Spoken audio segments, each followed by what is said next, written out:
네, 오늘은 로마서 시리즈 29번째 시간 함께 사랑하며 함께 사는 것이란 제목으로 은혜 나누도록 하겠습니다. 저는 구세군 슬로건 중에 참 좋은 가치 선언문들도 많이 있지만 그 중에서 가장 마음에 드는 말이 있어요. 그게 뭐냐면 구세군은 고난과 불의 가운데 있는 이웃과 함께 살아가고 사랑하고 함께 싸웁니다 라는 말이 있어요. 넘겨주시겠어요? 가치 선언문에 이런 말이 있어요. 함께 살고 함께 사랑하고 같이 싸운다. 이것이 구세군의 정신인 거죠. 그저 복음만 전하는 것으로 끝나는 것이 아니라 함께 사는 거예요. 그리고 사랑하는 겁니다. 그리고 그들과 앞장서서 싸우는 거예요. 같이 싸우는 거예요. 저는 이 말씀이 참 좋은 것 같아요. 오늘 우리가 함께할 사랑하며 살아가는 삶에 대해서 저희가 함께 나누겠는데 다음 주에는 함께 사랑으로 싸우는 함께 싸우는 그 내용을 함께 나눌 것이고요. 오늘은 함께 사랑하며 사는 그런 삶에 대해서 나눌 텐데 오늘 본문은 이 시대를 아주 캄캄한 어둠으로 진단을 합니다. 이 바울의 시대와 우리 시대는 다른 것 같지만 사실은 별로 다를 게 없어 보입니다. 어떻게 살고 무엇을 사랑하며 무엇과 싸울 것인가? 구원의 날이 가까운 이 어두운 밤과 같은 시대에 이 성도들은 어떻게 살아가야 할까? 이 질문에서부터 오늘의 설교는 시작되었습니다. 오늘 본문 말씀을 통해서 살펴보며 이 성령의 조명하심으로 깊은 통찰을 얻으시고 어떻게 살아가야 될지 다시 한번 생각해보는 깊은 성찰이 있는 시간 되시기 바랍니다. 첫째로 함께 사랑하며 산다는 것이 무엇이냐? 8절 말씀 같이 보겠습니다. 함께 읽습니다. 시작. 피차 사랑의 빛 외에는 아무에게든지 아무 빛도 지지 말라. 남을 사랑하는 자는 율법을 다 이루었느니라. 아멘. 불교는 해탈의 종교입니다. 그럼 힌두교는 무슨 종교입니까? 힌두교는 우주와의 합일 그리고 윤회로부터의 해탈의 종교예요. 이슬람은 무슨 종교입니까? 알라에 대한 복종을 통해서 현세와 내세의 복을 누리는 종교예요. 그렇다고 한다면 기독교는 무슨 종교라고 할 수 있겠습니까? 바로 구원의 종교라고 말할 수가 있습니다. 쉽게 말해서 기독교는 죄에서 구원을 받는 것이 목표다라고 할 수가 있다는 거죠. 본문에서는요, 이 죄에서 구원받는다라는 말을 다른 표현으로 얘기하고 있어요. 본문에서는 이 기독교인들의 최종 목표가 이 율법의 완성이다라고 표현하고 있습니다. 여러분, 율법이 무엇입니까? 여러분 너무나 잘 알잖아요. 율법은 하나님이 정하신 완벽하고 선한 법을 말합니다. 우리가 신앙생활을 하면서 이 율법에 대해서 사랑과 사랑의 계명과 율법을 비교해서 항상 상반되게 설교를 듣다 보니까 이 율법이라는 것이 참 부정적인 것이구나라고 인식할 수 있어요. 하지만 원래 율법이라는 것은 하나님이 정하신 완벽하고 선한 법이라는 것입니다. 어떤 분이 그러더라고요. 스티브 잡스가 만약에 살아있다면 자기가 가서 좀 혼내주고 싶대요. 하도 자녀들 때문에 그 핸드폰 가지고 싸우니까 그분이 그런 얘기를 하더라고요. 세상을 너무 망쳐놨다는 거예요, 핸드폰이. 근데 이게 사실이면서도 아니죠. 핸드폰이 무슨 죄가 있습니까? 그걸 쓰는 사람이 문제였던 거예요. 율법도 마찬가지입니다. 율법 자체는 완벽해요. 율법 자체는 하나님이 주신 축복이에요. 근데 그것을 통해서 자기의 자리매김을 하려고 하고 세상에서 이득을 취하려고 했던 그 사람들이 문제였던 것입니다. 율법은 아무 죄가 없어요.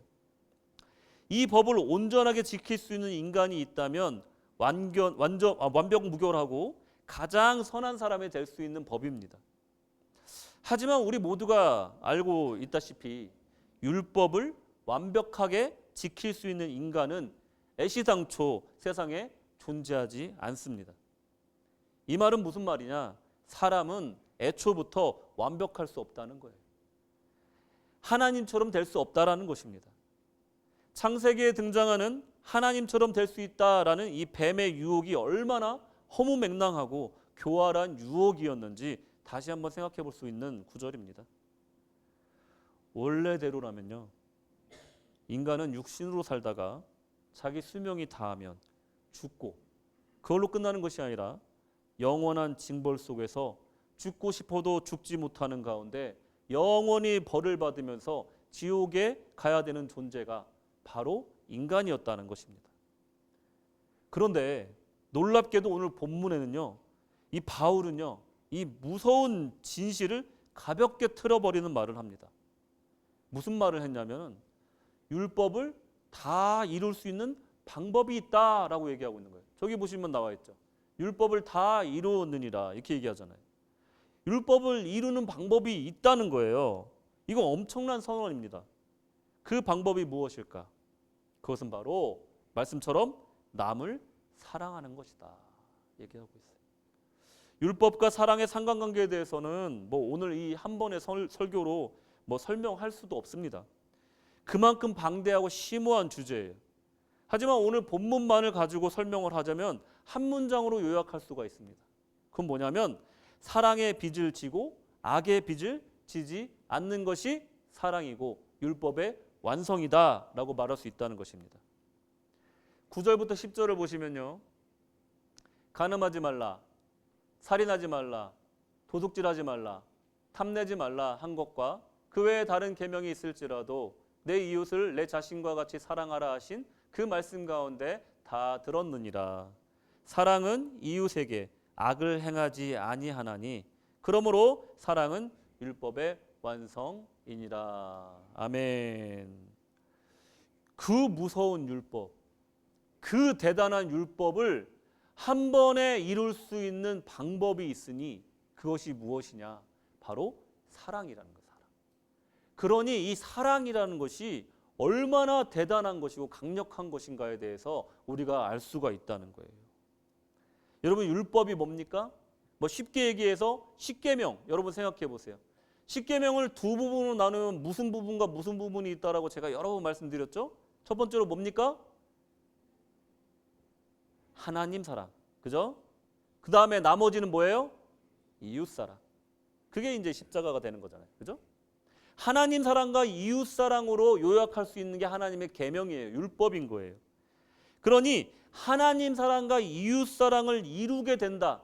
사랑하게 되면 그것을 보여주는 것이 바로 우리 예수님이었고 우리도 예수님처럼 하나님 사랑과 이웃 사랑을 실천하는 삶을 사는 것이 율법의 완성이고 곧 구원의 완성이다라고 말할 수가 있다는 거죠.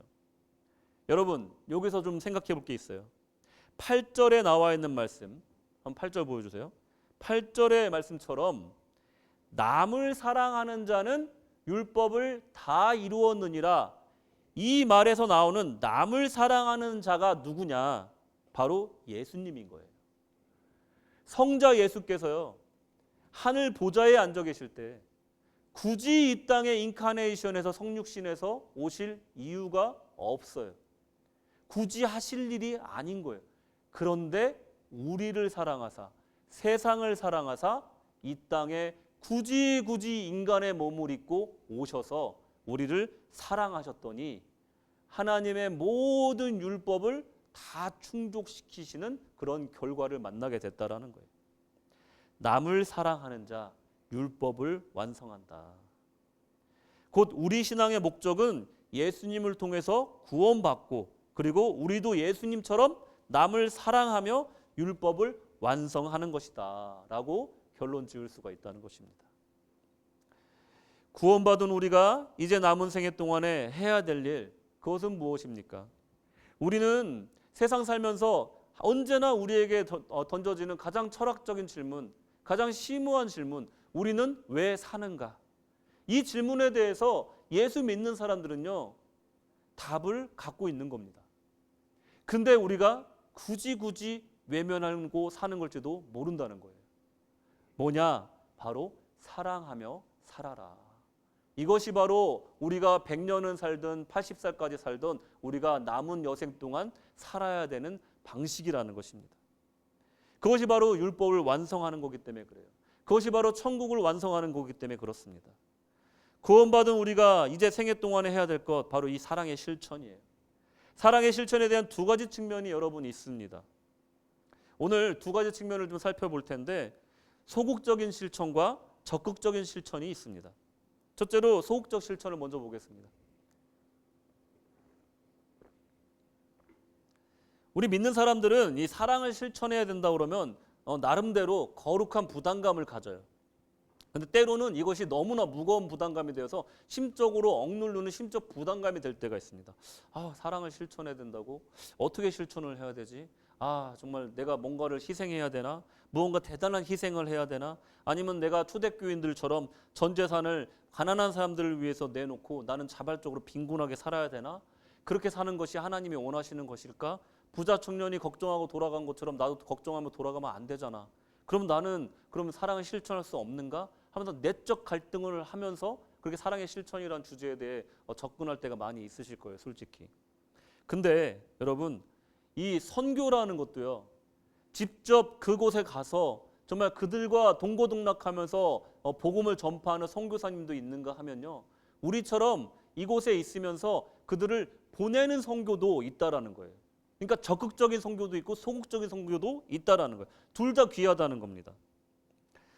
이 10절에서 말하는 소극적인 의미에서의 이 사랑의 실천은 뭐냐? 바로 이웃에게, 그러니까 남에게 해를 끼치지 않는 것을 율법의 완성, 사랑이라고 얘기하고 있어요. 뭐 그렇게 소극적으로 하는 것도 괜찮나요, 사관님? 말씀이 지금 우리에게 얘기하고 있는 거예요. 소극적으로 우리가 남에게 해만 안 끼쳐도 그것도 사랑의 실천이다라고 얘기하고 있는 거예요. 여러분, 대부분의 사회적 갈등, 사회적 문제가 대부분 어디서 나옵니까? 그것은 바로 이기적인 행동 때문에 그런 거예요. 내가 이웃을 고려하지 않기 때문에 그런 거예요. 나의 이익을 우선시하기 때문에 그런 거예요. 그렇기 때문에 대부분의 문제는 그런 거예요. 한국은 아파트가 많으니까 층간소음 문제가 있지만 호주는 뭐 아파트에 사시는 분이 별로 없잖아요. 층간소음 문제보다는 뭐가 있어요? 옆집 소음 문제가 있죠.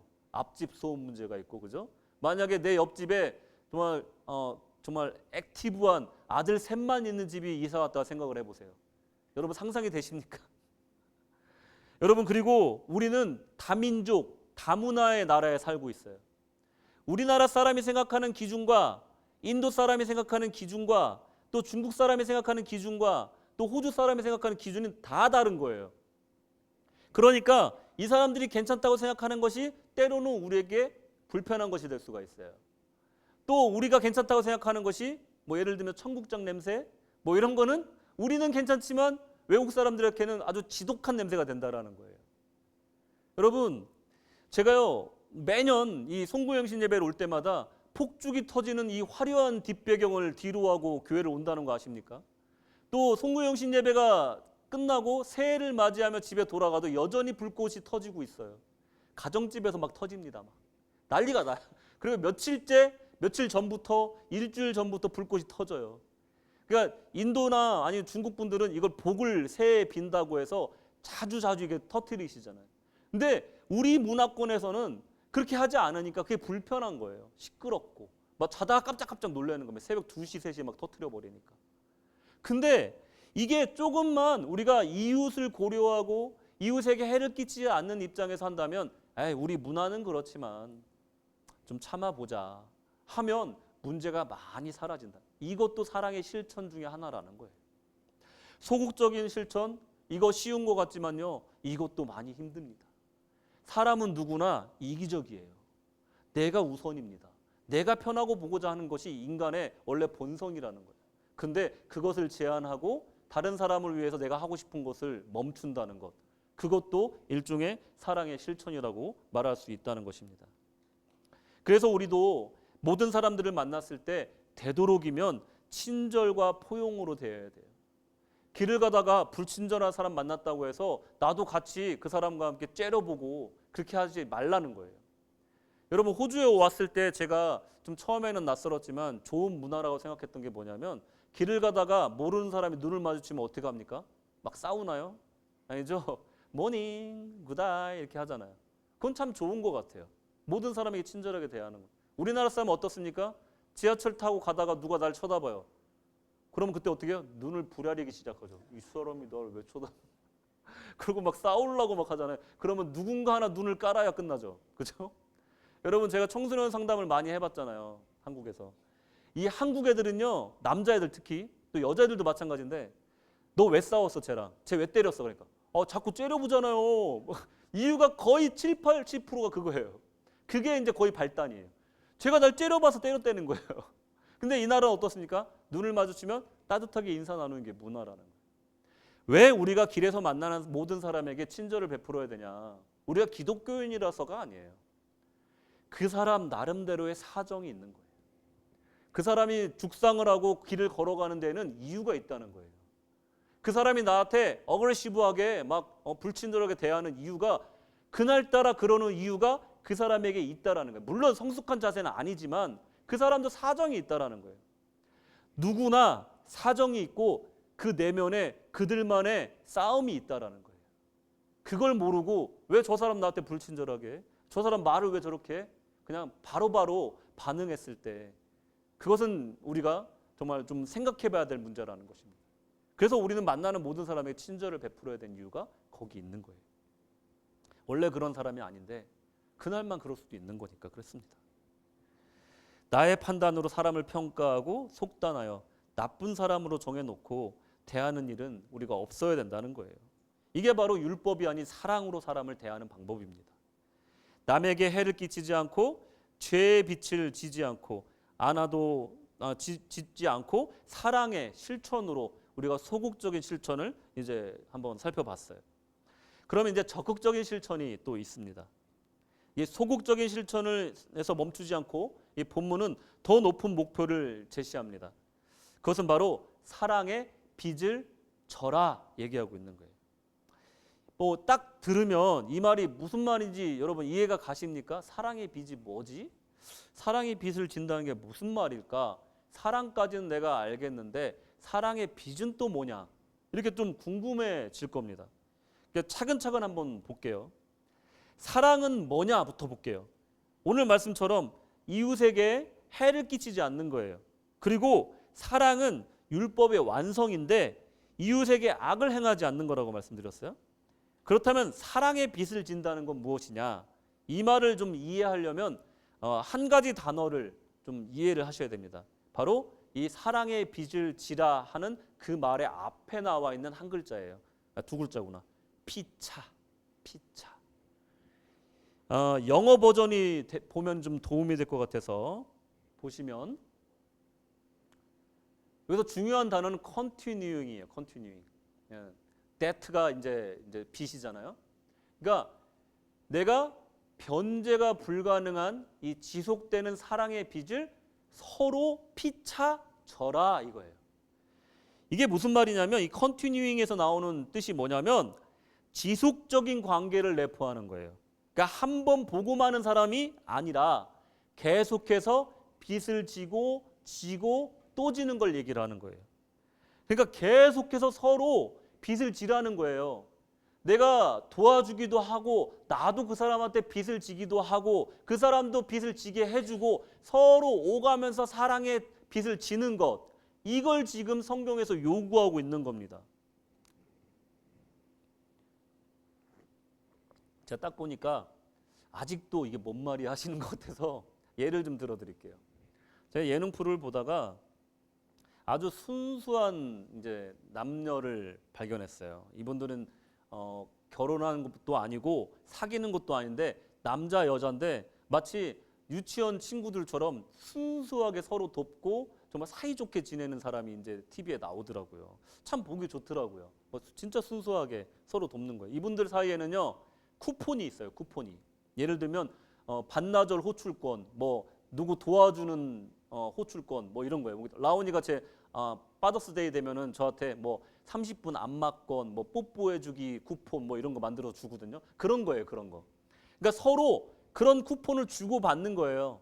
그러니까 김장이 있으면은 불러가지고 같이 김장 담그고 또 뭐 수육해가지고 같이 먹고 또 뭐 가구 바꿀 거 있으면은 가구점 같이 가서 가구 같이 사고 뭐 다 교체한 다음에 또 저녁 같이 먹고 헤어질 때는 또 쿠폰을 또 교환을 하는 거예요. 그러면서 계속 서로에게 빚을 주는 거예요. 사랑의 빚을 주는 거예요. 그러면서 쿠폰이 주고 받고 하면서 오가는 거예요. 제가 생각할 때는 이게 사랑의 빚이라고 저는 생각이 듭니다. 그러니까 서로에게 사랑의 빚을 지는 거예요. 이 빚을 지면서 살아가라. 지금 성경에서 말하고 있는 거예요. 이것이 율법의 완성이다. 그런 방향으로 살아가는 거다라고 얘기하고 있는 거예요. 여기서 저는 이 율법의 완성이라고 할 때 이 완성이란 단어를 한번 헬라어를 찾아봤어요.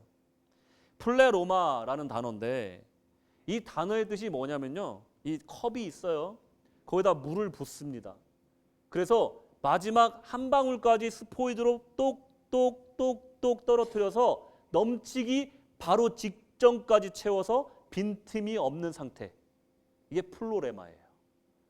완벽하게 꽉 찬 상태. 이게 바로 이 율법의 완성이란 뜻이에요. 이 상태를 만들 수 있는 사람이 세상에 있을까요? 율법을 정말로 완성할 수 있는 사람이 있을까요? 율법의 완성이라고 하면 바로 이런 거를 얘기하는 거예요. 우리는 살면서 이런 완성되고 완벽하고 부족함이 없는 사랑을 받고 싶어 합니다. 그래서 싸움이 나는 거예요. 자, 옆에 분 한번 보세요. 그 완벽한 사랑 줄 수 있을 것 같으세요? 솔직히 없잖아요. 그죠? 있어요? 주여, 이게 설교 꼬입니다. 그러면 없어야 돼요. 없어야 돼요. 저 또한도 여러분을 향한 사랑이 있지만 우리 주님처럼 여러분들을 사랑할 수는 없잖아요. 그잖아요.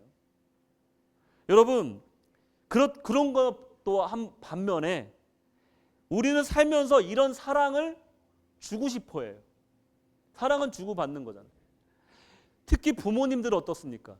내 자식한테 부족함 없이 주고 싶잖아요. 그거예요, 그거. 우리가 항상 생각하는 건요, 그런 율법의 완성 같은 완벽한 사랑을 우리 자녀들에게 주고 싶은 거예요. 그러니까 부모들이 언제나 그렇잖아요. 항상 미안한 거예요. 내가 이건희였으면 얼마나 좋을까. 그죠? 다 해주면 얼마나 좋을까. 유학도 보내주고 또 해외여행도 보내줘서 좀 경험도 좀 쌓게 해주고 최신형 노트북도 사주고 또 그냥 경험할 수 있는 많은 것들 경험하게 해서 최고의 코스로 공부시켜주고 하면 얼마나 좋을까. 물론 안 되는 거 아니까 포기하고 사는 거지만 우리들 마음속에는 항상 자식들에게 그런 미안한 마음이 있잖아요. 더 못해줘서 미안하지 않습니까? 또 반면에 자식들도 그렇게 나쁜 자식만 있는 거 아닙니다. 자식들도 그런 마음이 있어요. 어느 정도 철이 들잖아요. 그러면요, 내가 좀 능력이 좀 있어서 우리 부모님에게 정말 때때로 용돈 드리고 또 때때로 옷 사드리고 여행 보내드리고 정말 풍족하게 효도하면 얼마나 좋을까.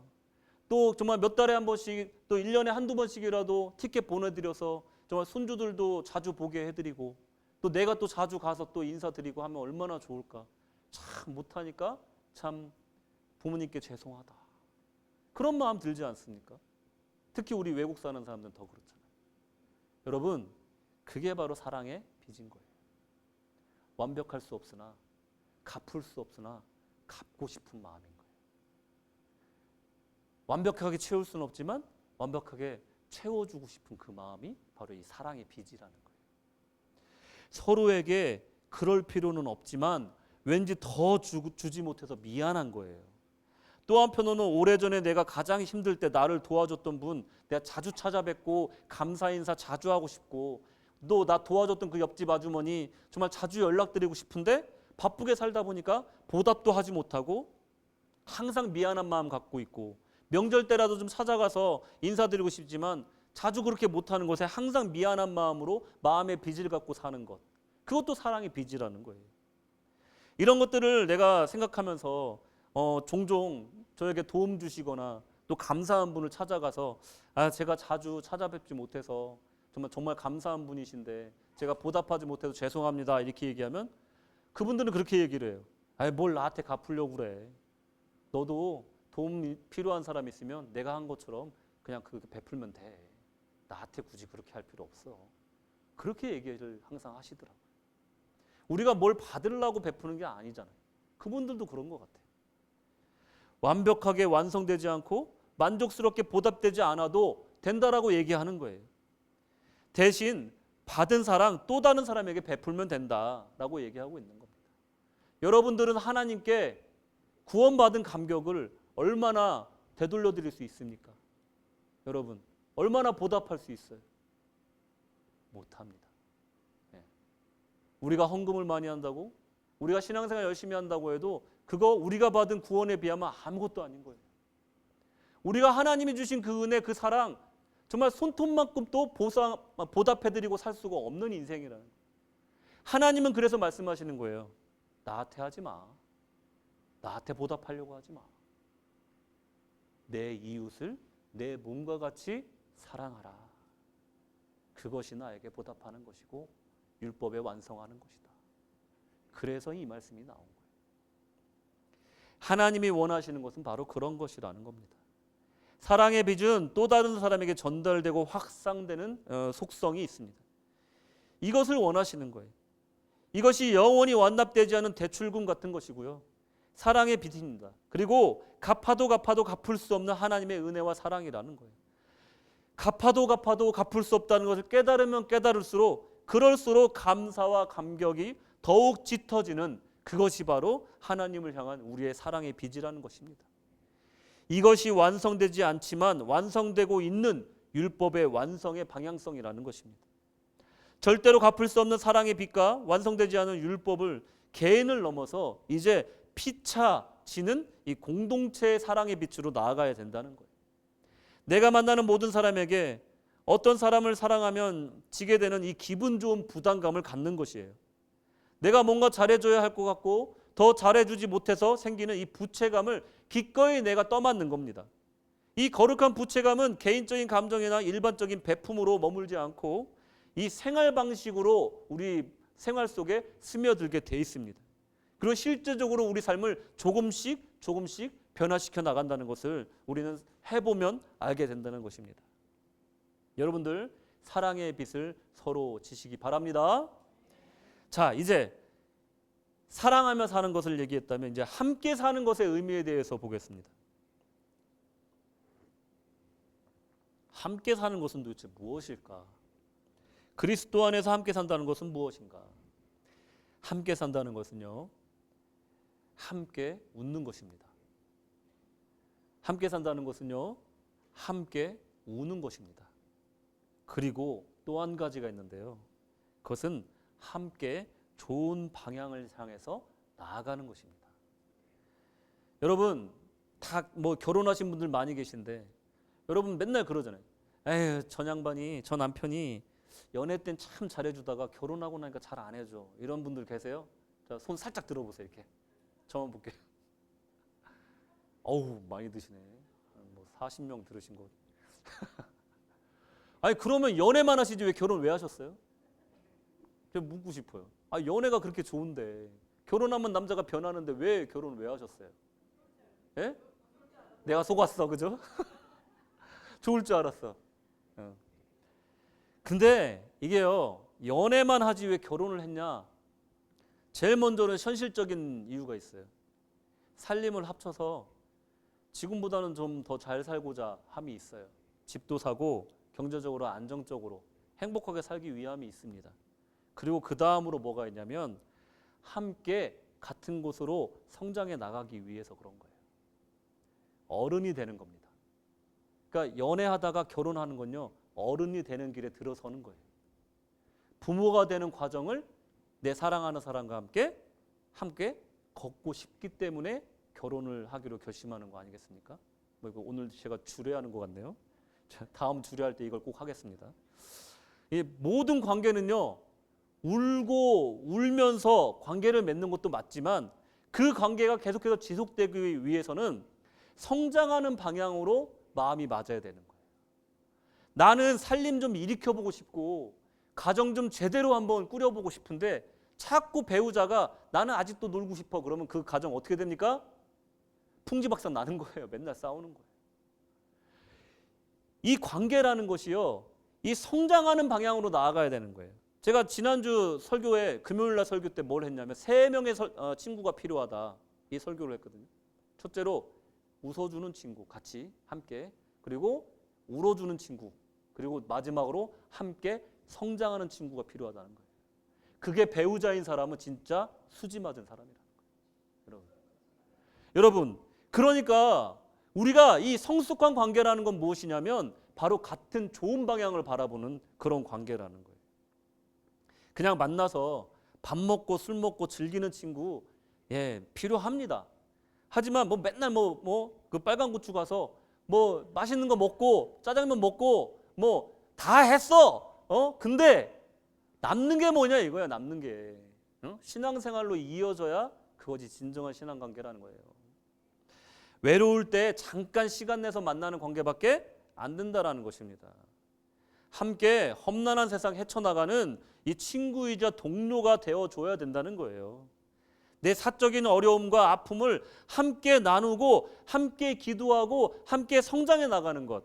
갈라디아서 6장 2절 말씀 보시겠습니다. 너희가 짐을 서로 지라 그리하여 그리스도의 법을 성취하라. 아멘. 함께 짐을 나눠지는 거예요. 그리고 그리스도의 법을 성취하는 데 우리 목표를 두라는 거예요. 서로 짐을 나눠지시기 바랍니다. 이제 권사관님이 이제 신임사관님으로 우리 교회 오셨잖아요. 목회의 짐을 같이 나눠지는 겁니다, 여러분. 그런 거예요, 여러분. 교회 생활도 마찬가지예요. 또 사회생활도 마찬가지예요. 내가 어떤 일을 그만두려고 할 때, 내가 그만뒀을 때 이 짐을 더 2배로 지는 사람이 누가 있는가 살펴보고 그거에 대한 대책을 세워놓고 그만두는 게 제일 좋아요. 인생의 짐은요, 이렇게 함께 나눠지는 겁니다. 인생은요, 여러분 살아보시니까 아시겠지만 혼자 힘으로 살기에 그렇게 녹록한 것이 아닙니다. 인생엔 수많은 고난이 찾아오고요, 예상치 못한 폭풍이 찾아와요. 그때 나의 힘으로 버틸 수가 없습니다. 함께 살아가야 된다는 거예요. 신앙생활할 때 옆에서 함께 기도해주는 중보자가 없으면요, 견딜 수가 없습니다, 여러분.